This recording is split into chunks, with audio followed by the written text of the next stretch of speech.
बिस्मिल्लाहिर्रहमानिर्रहीम। शुरू अल्लाह के नाम से जो बड़ा मेहरबान नहायत रहम करने वाला है।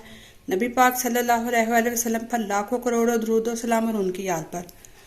अस्सलाम वालेकुम, कैसे हैं व्यूअर्स? मैं हूं उज़मा और आप देख रहे हैं उज़मा फूड डायरीज़। आज जो मैं रेसिपी आपके साथ शेयर करूंगी वो है चने की दाल और गाजरों का सालन। इसमें जो चीज़ें इस्तेमाल होती हैं वो मैं आपको बताती हूँ। टीस्पून जो है वो सुरख मिर्चों की है और थोड़ी सी मैंने ऊपर डाली है।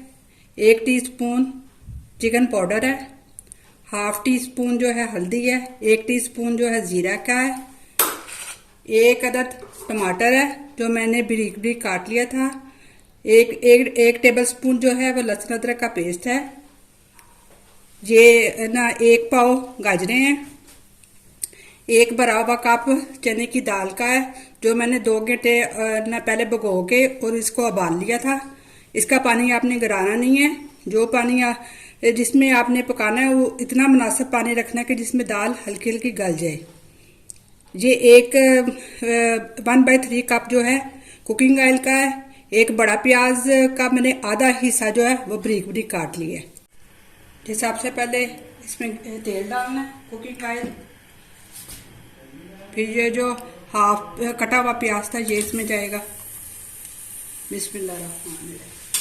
तेल डाल दिया और ये प्याज इसमें डाल दिया। जब ये लाइट ब्राउन होगा तो इसमें लहसुन अदरक का प्याज डालना है और टमाटर डालने।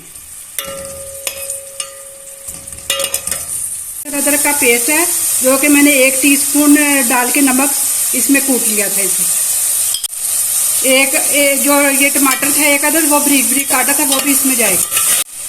जी व्यूअर्स, इसमें मैं जब प्याज हल्के से ब्राउन हुए थे इसमें मैंने थोड़ा सा पानी डाला था, तो फिर साथ ही लहसुन अदरक का पेस्ट और टमाटर डाल दिए। अब ये जितनी भी स्पाइसेस हैं ये इसमें जाएंगी, क्योंकि चिकन पाउडर आपने नमक इतना डालना है कि चिकन पाउडर में भी नमक होता है, इसलिए अपने जायके के हिसाब से डालिएगा। ये जो गाजरों का बोल है ये इसमें जाएगा। बिस्मिल्लाहिर्रहमानिर्रहीम।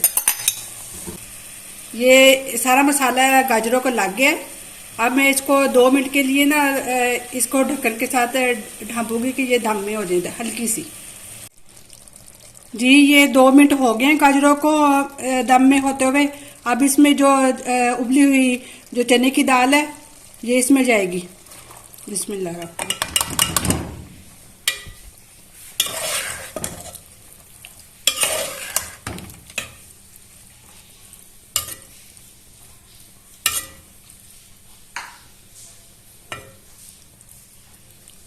अब इसको उस वक्त तक पकाएंगे जब तक गाजरें थोड़ी सी और नरम ना हो जाए।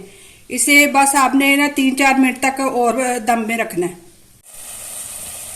जी भी बस ये इस तरह का हो गया। बस थोड़ा सा और भूनना है, फिर इसे डिश आउट करूंगी। जी भी बस ये है मेरी रेसिपी की फाइनल लुक।